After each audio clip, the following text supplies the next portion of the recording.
नमस्कार, स्वागत है आपका हमारे इस खास कार्यक्रम में बातों बातों में। आज हमारे साथ हैं एक खास मेहमान कीर्ति आजाद साहब। स्वागत है आपका जी मीडिया में। प्रणाम। कीर्ति आजाद साहब, सबसे पहले जानना चाहेंगे जो ये कंट्रोवर्सी आजकल जो बहुत बड़ा बवाल बना, ये पहले आप बताइए ये क्या बवाल है? बवाल कुछ नहीं, ये चोरी का मामला है डीडीसीए में। और यह मामला एक्चुअली देखा जाए तो 40 सालों से इसको लेकर बिशन सिंह बेदी जी लड़ते रहे हैं।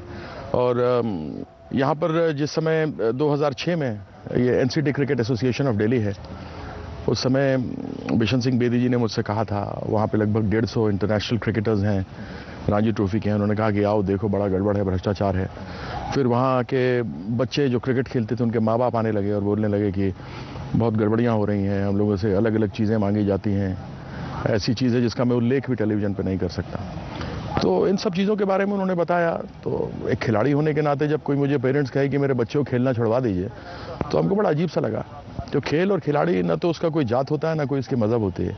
और जब इस प्रकार से कोई बोले तो सच में मेरे कान खड़े हुए और बिशन पाजी से मैंने कहा कि शुरू करते हैं। और उसी में ये सारे भ्रष्टाचार और अनेकों गंदगी सामने आई। तो कंट्रोवर्सी नहीं था, खिलाड़ी हृदय से हूँ, स्वेच्छा से राजनीति में आया हूँ। भ्रष्टाचार उजागर करना मेरे खून में है। मेरे पिताजी भी, स्वर्गीय पिताजी के भी ईमानदारी के लोग आज भी कसम खाते हैं, क्रिया लेते हैं। तो हम भी उस राह पे चले।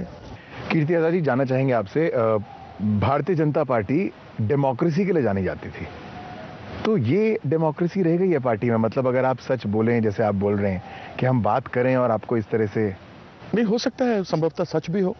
उन्होंने मुझे डीडीसीए के ऊपर तो नोटिस नहीं दिया है। उन्होंने कहा है कि ये आपने पार्टी विरोधी काम किया है, पार्टी विरोधी वक्तव्य दिए हैं।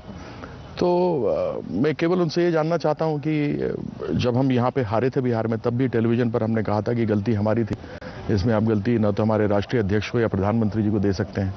हम जो हमारी केंद्र की योजनाएं थी हम लोगों को नहीं बता सके, हमारे कार्यकर्ता नहीं बता सके, इसलिए गलती हमारी है। तो मैंने उनको लिख करके भेजा, लेकिन अभी तक मुझे जवाब नहीं मिला कि मैंने एंटी पार्टी एक्टिविटी कब की, कहाँ की, कैसे की, किस अखबार में निकला, किस टेलीविज़न में ऐसा कुछ निकला। यह शुरू ज़रूर हुआ जब डीडीसी के ऊपर मामला शुरू हुआ और अरविंद केजरीवाल ने यह बात कही कि डीडीसी के अंदर घोटाला है और मेरे फाइल इसलिए लेने आए थे। तो मैंने ये कहा, भाई ये तो मुद्दा मेरा 9 साल का है, तुम क्यों उठा के ले जा रहे हो?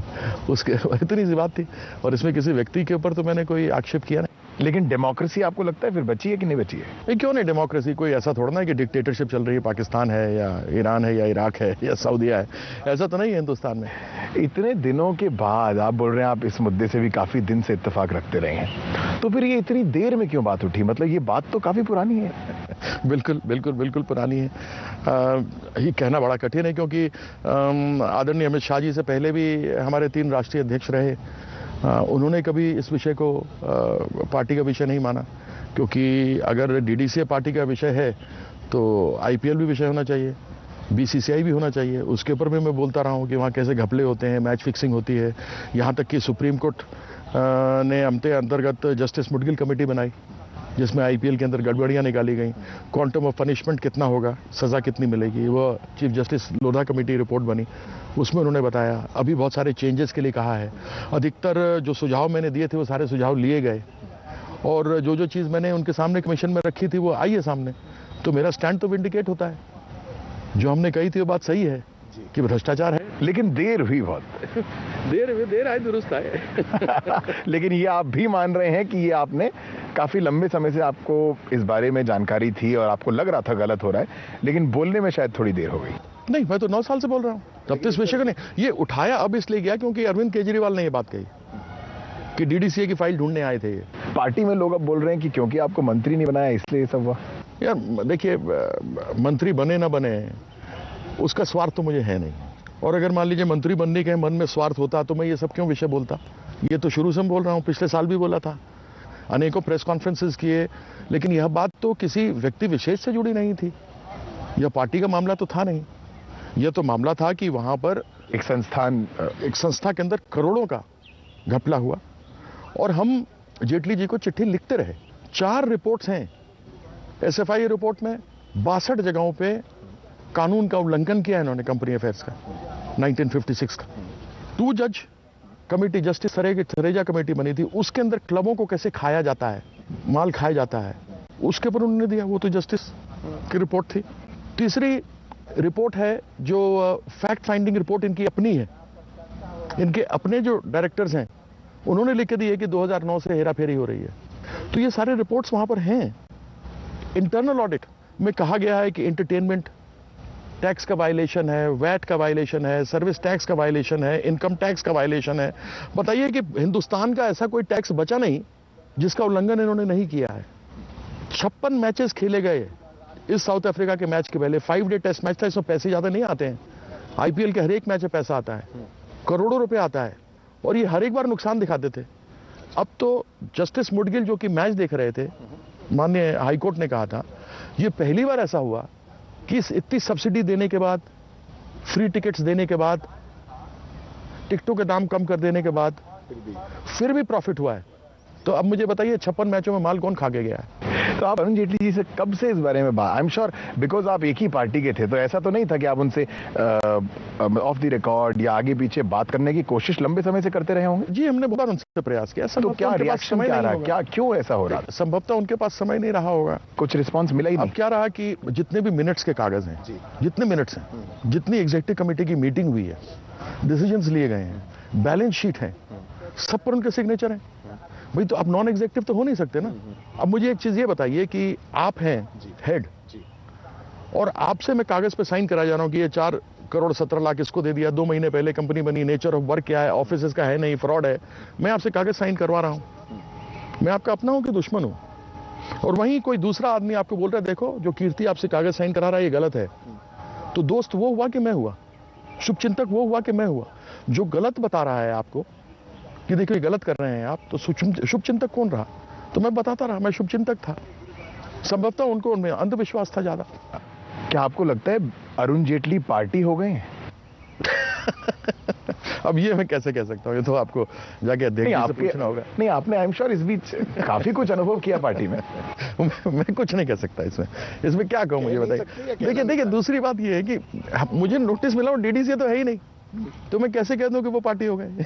तो कई बातें ऐसी हैं जो शायद कहीं नहीं गई लेकिन हैं, और शायद आप भी जानते हैं। तो पर्दा ना उठाओ, पर्दा जो उठ गया तो भेद खुल जाएगा। अब मैं इस विषय को कैसे कह सकता हूं? मेरी पार्टी भारतीय जनता पार्टी विश्व की सबसे बड़ी पार्टी है, संगठन है, इसके 10 करोड़ से अधिक मेंबर हैं, तो वह एक आदमी की पार्टी कैसे हो सकती है? आजाद साहब ये बताइए, शत्रुघ्न सिन्हा हो, भोला सिंह हो, आरके सिंह हो, इन सब ने डायरेक्टली लीडरशिप को चैलेंज किया, उनके खिलाफ पार्टी में कोई कार्रवाई नहीं हुई? ऐसा हुआ है क्या? मुझे नहीं ध्यान। मुझे मालूम, मैंने तो किसी को चैलेंज नहीं किया।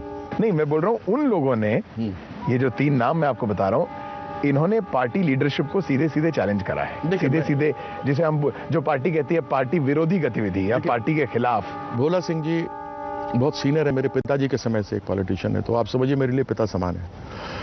आरके सिंह एक बहुत ही अपराइट ऑफिसर रहे हैं, होम सेक्रेटरी यहाँ पर थे, और यहाँ से फिर जाके होम सेक्रेटरी सेंट्रल गवर्नमेंट में बने। उनकी ईमानदारी और उनके कर्तव्य निष्ठा को पर कोई प्रश्न नहीं लगा सकता। रही बात सोनू भाई की, तो शत्रुघ्न भैया से हमारे बड़े पुराने संबंध हैं, परिवार के संबंध हैं, बड़े भाई हैं हमारे लिए, और उनको बिहारी बाबू का नाम भी हमारे स्वर्गीय पिता श्री भागवत झा आजाद जी ने दिया था। और मैंने सदैव देखा है कि वो बात कभी भी करते हैं तो बड़े ही नाप तोल के करीने ढंग से करते हैं। सकारात्मक आलोचना वेलकम होना चाहिए, उसका स्वागत होना चाहिए। नकारात्मक आलोचना तो कोई भी कर सकता है, किसी को कह देना ये बेकार है, लेकिन जहां सोच सकारात्मक हो और आलोचना में नेगेटिविटी नहीं हो, पॉजिटिविटी हो, तो उसको सहर्ष स्वीकार करना चाहिए। पर ये कैसे हो सकता है कि जो वो कर रहे हैं वो सकारात्मक है और जो आप कर रहे हो नकारात्मक है? अब ये आप अपने आप सोचिए कि कैसे नकारात्मक है। नहीं, अब कुछ तो आप इस बारे में बताइए। मतलब हम अब डिप्लोमेटिकली करेक्ट रहने की शायद अब जरूरत नहीं है। नहीं, हम काहे डिप्लोमेटिक रहेंगे साहब जी। हमको लगता है कि हमने डीडीसी के भ्रष्टाचार को उजागर किया, उससे संभवतः मेरे नेता नाराज हो गए, लेकिन जब डीडीसीए के मामले को इन्होंने मुझे नोटिस में दिया नहीं, शो कॉज में नहीं पूछा, तो मैं उस विषय को कैसे मान लूं कि उन्हीं के कारण से रहा होगा। तो फिर क्या कारण रहा आपके हिसाब से? क्या कारण रहा होगा? अब ये तो प्रश्न आप मुझसे तो आपको कुछ तो बताया गया होगा कि ये कारण रहा। आपको क्या लगता है? नहीं, अब मैं आपसे प्रश्न मैं अपने दर्शकों की तरफ से आपसे प्रश्न पूछता हूं। दर्शक तो मेरे जनता तो जनार्दन है। मुझे प्रसन्नता है कि मिथिला का रहने वाला हूं, बिहार का भाग हूं। तो वही जनता जानना चाहती है कि क्यों आपको पार्टी से इस तरह से? मुझे प्यार तो करती है ना। बिल्कुल करती है। प्यार करते हैं ना। बिल्कुल। मेरा इस भ्रष्टाचार विरोधी मुहिम में मेरे साथ में है ना, तो फिर मुझे क्या है। चलिए आगे की राह के बारे में बात करते हैं। आगे काम करते रहेंगे, पार्टी के सदस्य हूं। अगर सस्पेंशन जल्दी से जल्दी हटना चाहिए, क्योंकि अभी तक एंटी पार्टी एक्टिविटी के बारे में मुझे पता नहीं लगा, कब मैंने कहा, क्या कहा, किसको कहा। तो आप अभी मुझे लगता है कि वो सस्पेंशन हटेगा, वापस पार्टी में जाऊंगा। आप डटे हुए हैं एक सिपाही की तरह, एक सैनिक की तरह, और पार्टी के लिए ही आगे काम करते रहेंगे। बिल्कुल करते रहेंगे। तो आप कह रहे हैं हमें एक्सपेल करते हैं तो बात अलग है, लेकिन एक्सपेल किस बिना पर करेंगे? तो आप कह रहे हैं कि आप भारतीय जनता पार्टी के सदस्य हैं अभी, और आपने पार्टी को नहीं छोड़ा है, पार्टी ने आपको बर्खास्त। आप देखिए, पार्टी तो बहुत बड़ी होती है। समुद्र में तो बूंद बूंद से घड़ा भरता है। पार्टी एक घड़ा है, एक समुद्र है, उसमें हम लोग बूंदे हैं उसकी। तो एक आध बूंद फेंक भी देंगे तो पार्टी को क्या फर्क पड़ता है? तो कोई और पार्टी ज्वाइन करने के बारे में अभी कुछ थी? जब मैं एक्सपेल हूंगा तब सोचूंगा। अभी मुझे क्या सोचने की? जब मैं एक्सपेल्ड ही नहीं हूं, सस्पेंडेड हूं, लेकिन मैं ये चाहूंगा कि मेरा केस आर पार करे। बहुत दिन तक इस पे लटका? हाँ, बहुत दिन पर नहीं लटकना अच्छा नहीं है। फिर जरूर डिक्टेटरशिप की बात आती है। यहां पर डिक्टेटरशिप लगता है कि आपने कि सस्पेंड कर दिया अपनी मर्जी से, अब आपने सस्पेंड किया है, या तो मुझे कारण बता दो। आपने मुझे कारण बताओ नोटिस भेजा, मैंने कारण बताओ नोटिस का जवाब दिया कि मुझे आप बताइए कि मैंने कहां पार्टी के खिलाफ में बात की। तो अब उचित यही होगा कि वो मुझे बताएं, और फिर उसके बाद मुझे एक्सपेल कर दे जहां मैं गलत हूं। गलत होगा फिर आप सोचेंगे किस पार्टी को ज्वाइन करें? मैं गलत होगा तो माफी मांगू। देखिए साहब, मैं आपके पास से जाऊंगा ना, तो मुझे आगे नहीं मालूम मैं क्या करूंगा। मैं उस वक्त के लिए, उस लम्हे के लिए जीता हूं, उस लम्हे के लिए जीता हूं, रोज के लिए जीता हूं। कल होगा ना, जगूंगा सुबह, तो उस दिन के लिए जीऊंगा। आगे हमने नहीं सोचा है। किसी ने सोचा था कि पूर्ण बहुमत वाली सरकार आ जाएगी भारतीय जनता पार्टी की लोकसभा में? आई ना। अभी वक्त है एक छोटे से ब्रेक का। ब्रेक के बाद वापस आएंगे और बात करेंगे कीर्ति झा आजाद के बिहार में रोल के बारे में।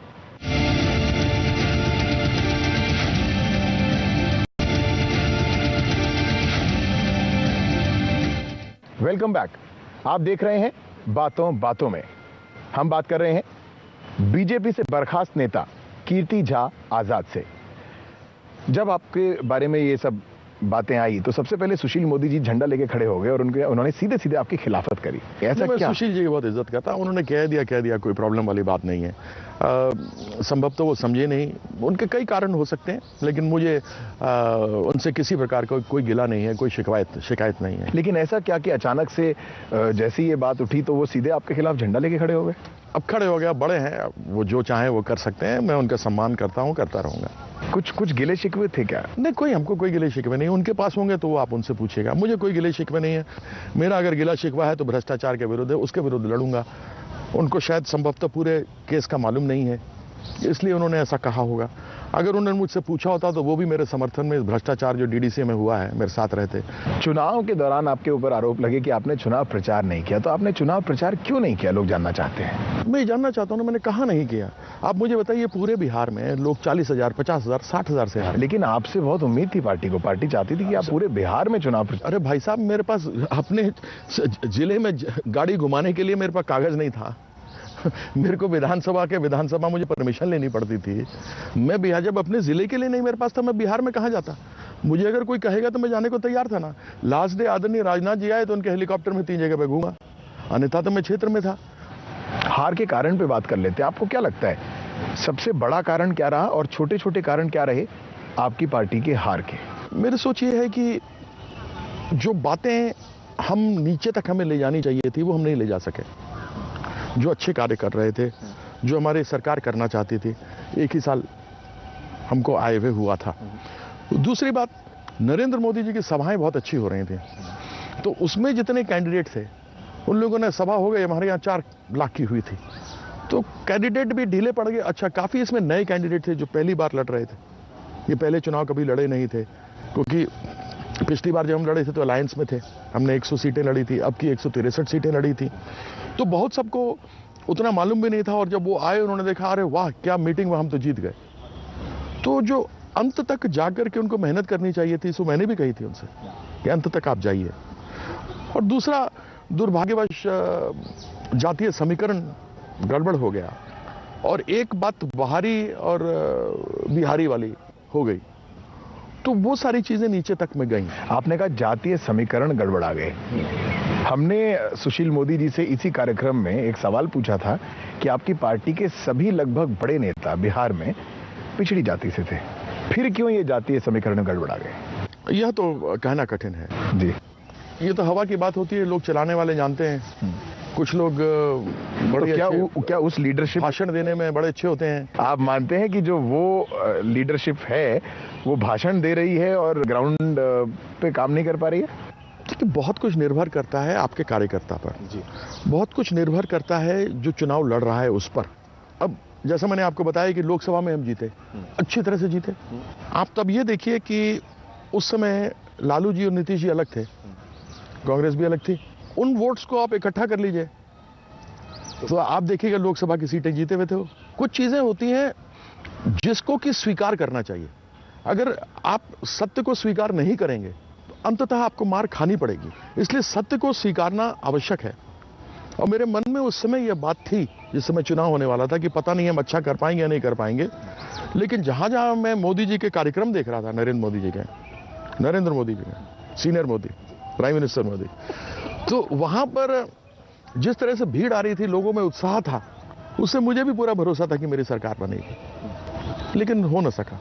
एक और जो आपके ऊपर आप ही की पार्टी के लोग कुछ कहते हैं दबी जुबान में कि आपने शायद कैंपेन इसलिए नहीं किया क्योंकि आपकी वाइफ को टिकट नहीं दिया गया। तो वो तो यहां से कभी मांगती भी नहीं थी, वो तो दिल्ली से मांगती है। नहीं, जो भी था। नहीं, कभी नहीं, आज तक तो नहीं मांगा। और वो दिल्ली से करती हैं। मेरे से तो कहा भी यहाँ लोगों ने कि भाभी जी को लड़ा दीजिए। धन सिंह रावत जी यहाँ आए थे, उन्होंने कहा भाभी जी को लड़वा दीजिए। उन्होंने कहा नहीं तो अपने बेटे को लड़वा दीजिए। मैंने कहा मेरे पिताजी 1988 की मुझे याद है, जब वो चीफ मिनिस्टर बने थे बिहार में, तो राजीव जी ने उस समय कहा था कि अब आप बिहार में आ गए हैं, आपकी सीट खाली हो गई, मैं कीर्ति को मिनिस्टर ले लेता हूँ, स्टेट मिनिस्टर, और आप बिहार देखिए, वो आपकी लेगेसी चलाएगा। तो मेरे पिताजी ने कहा था कि मैं जब तक मर नहीं जाता या सेवानिवृत्त नहीं होता राजनीति से, मेरा बेटा नहीं लड़ेगा। तो बाप पर पूत परमपत घोड़ा, कुछ नहीं तो थोड़म थोड़ा। तो यह जो भी अफवाह फैलाता है, देखिए अफवाह फैलाने को तो बहुत लोग कहते हैं कि कीर्तिदास चुप हो गया, कीर्तिदास फलाना हो गया।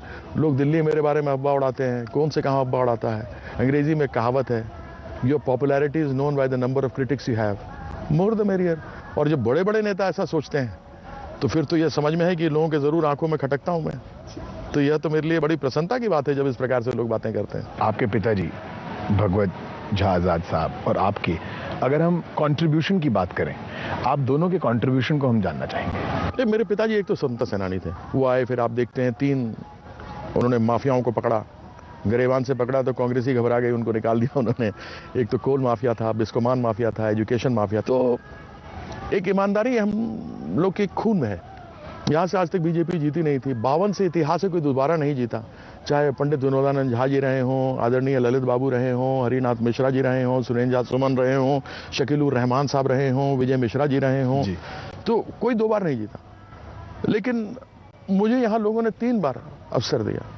क्रिकेट छोड़ने के बाद जो मेरे 22 साल रहे, उसमें 6 साल दिल्ली, 16 साल वापस, तो मेरी तो घर वापसी हुई है। चलिए क्रिकेट की बात कर लेते हैं। आपने जो क्रिकेट की आपकी लाइफ रही है, थोड़ा हमारे दर्शकों को बताइए, क्योंकि अब आपको लोग ज्यादा एक राजनेता के तौर पे जानते हैं बजाय एक क्रिकेटर के। नहीं, मैं हृदय से एक खिलाड़ी हूँ, स्वेच्छा से राजनीति में आया हूँ। मैं देश की आन बान शान मान मर्यादा के लिए खेला हूँ, सच्चाई से जीना चाहता हूँ, ईमानदारी से रहना चाहता हूँ। आप सब कुछ मान के, ऐसा लगता है आप मान के चलते हैं, लोगों को पता है, वरना मुझे बताने की जरूरत नहीं। ये क्यों? मतलब आप देखिए, प्रश्न तो सही पूछ रहे हैं, लेकिन गलत आदमी से पूछ रहे हैं। तो ये सब चलता है साहब। मैं देखिए 10 साल तक पॉलिटिकली सफर किया है, तो मुझे कोई प्रॉब्लम नहीं है, क्योंकि सोना तपने के बाद ही कुंदन होता है, और कुंदन का 1% भी बन जाओ ना तो बहुत प्रसन्नता होगी। बिहार में आजकल आप देखिए, आए दिन आपको अपराध की जो घटनाएं हैं वो लगातार आप सुन रहे होंगे, हर जगह हर क्षेत्र में बढ़ रही हैं। आप इसको किस तरह से देखते हैं, और क्या आप इसको कहीं ना कहीं पुलिस एडमिनिस्ट्रेशन का, लॉ एंड ऑर्डर का फेलियर मानते हैं? मेरा ये मानना होगा कि कुछ बदलाव लाने जरूरी हैं। कानून व्यवस्था में सख्ती होनी चाहिए, क्योंकि जो स्वच्छंद रूप से आज से मुझे याद है 5-6 साल पहले तक हम लोग चलते थे, वह नहीं चल पा रहे हैं। लेकिन नीतीश जी एक अच्छे एबल एडमिनिस्ट्रेटर हैं, अच्छे प्रशासक हैं, और राजनीतिक रूप से चाहे हमारी कितनी भी लड़ाई होती रहे, हम मंच पर से बैठकर कुछ भी बोलते हैं। लेकिन आप मानते हैं वो एक अच्छे एडमिनिस्ट्रेटर हैं, उसके बावजूद लॉ एंड ऑर्डर की हालत ये है, फिर भी वो एक अच्छे एडमिनिस्ट्रेटर की गिनती में आएंगे? देखिए, अभी सिचुएशन उनका जो नया गठबंधन बना है, मुझे लगता है शायद उसी के अंदर, तो वो कहीं ना कहीं प्रेशर में, कहीं ना कहीं किसी नहीं, प्रेशर कोई व्यक्ति तो नहीं करवाता। अब कोई लालू जी बैठ करके बदमाशी करवाते हो तो वो मैंने नहीं कहा, नहीं, आपने नहीं कहा, मैं कह रहा हूं कि वो बैठ कर कराते हो, ऐसी सिचुएशन नहीं। अब तो उनके दोनों बेटे मंत्री हैं और नौजवान हैं, उनका भविष्य भी आगे है। और जिस प्रकार से आजकल सोशल मीडिया सामने आ गया है, उसको देख करके तो आजकल तो आप एक बटन दबाइए, पूरा चिट्टा पट्टा पूरा चिट्टा पट्टा आ जाता है। तो उसको लेकर के भी बहुत सतर्क होने की आवश्यकता है। लेकिन जब तक वो थाने में बैठे हो पुलिस नहीं है, या चौकी में बैठा हो पुलिस नहीं है, तो उसका डर नहीं होगा ना। तो आप कितने भी बढ़िया होंगे, आप फेल होंगे, चाहे हम कितने अच्छे प्रशासक हों। तो एक जब तक कि उस व्यवस्था में बैठा हुआ कप्तान का डर नहीं होगा ना। लेकिन अभी आप देखिए, अभी हाल क्या है, अभी जो हमारे कप्तान हैं उनकी एक उम्र निर्धारित की गई थी कि वो युवा और वो जवान होने चाहिए। अभी बिहार की हालत, हमने हाल ही में एक खबर करी थी कि बहुत ही कम ऐसे लोग हैं जो आईपीएस, डायरेक्ट आईपीएस के हैं, जो कप्तान लगे हैं, जिनमें कि वो मतलब वो जज्बा होना चाहिए कप्तान में, वो है। इस पर आप क्या कहेंगे? अब ये एडमिनिस्ट्रेशन की कमी नहीं है, ये नीतीश कुमार जी की प्लेसमेंट की कमी नहीं है? देखिए, यह तो डिपेंड करता है कि होम मिनिस्टर किसको कहाँ लगाते हैं। और एक चीज याद रखिएगा, शेर शेर होता है, बुढ़ा कभी नहीं होता। मर जाएगा, घास नहीं खाएगा, लेकिन घास खाने वाले बहुत हैं। समस्या ये है कि दूसरों की घास खा लो, नहीं है तो मुंह मार लो। वह स्थिति नहीं होनी चाहिए। और जनरली क्या होता है, आपको एक चीज और बता दूं, जो प्रोमोटीज होते हैं, प्रोमोटीज को लिखाई पढ़ाई बहुत अच्छी तरह से आती है, उसको लूपहोल मालूम होता है। जब वो अनुसंधान करता है, उसको पता है कहां क्या हो सकता है, नहीं हो सकता। आईपीएस से वो डायरेक्टली ऊपर से आता है, 1 साल प्रोबेशन में रहा और सीधा बन गया डीएसपी, एसपी या सिटी एसपी। तो उसको वो समझने मुश्किल लगता है। जो नीचे से आ रहे हैं, यदि वही काम अनुसंधान सही ढंग से कर देना, तो प्रॉब्लम आपकी खत्म हो जाएगी। चलिए, बहुत बहुत शुक्रिया कीर्ति आजाद साहब, धन्यवाद जी मीडिया से बात करने के लिए। तो ये थे कीर्ति झा आजाद साहब, जिन्होंने बहुत कुछ कहा लेकिन बहुत कुछ शायद नहीं कहा। इंतजार करेंगे, इनसे एक बार फिर इंटरव्यू करेंगे और आप लोगों को जो बातें इन्होंने अभी नहीं बताई हैं वो जानने की कोशिश करेंगे। Thank you so much for watching Zee media.